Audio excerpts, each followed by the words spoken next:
Biruin nyo, yung vice presidente at yung tatay niyang dating presidente, ang lalakas ng loob magsabi ng God save the Philippines. Pero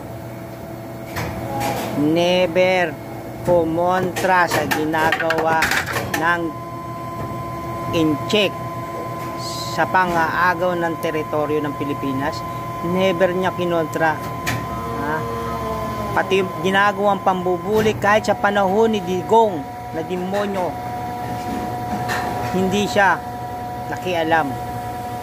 Bagko sinahayaan niyang pumasok sa teritoryo ng Pilipinas, tapos magsasabi kayo ng God save the Philippines. Ang pa-plastic ng pamilya nyo, Duterte. Lalo na yung anak mo. Ibalik niya yung pera. Yun lang yung maganda. Usapan lang naman ganun eh. Pinalaki ng anak mo. Tapos ngayon, ang sabi mo, mas masakit pa yung hiwalayan ng mag-girlfriend at mag-boyfriend. Plastic ka talaga, hindi Duterte. Plastic ka. Simula nung naupo si Marcos, gustong-gusto nyo nang agawin, tapos sasabihin mo, mas masakit yun. Sinasabi mo, plastic ka talagang babae ka.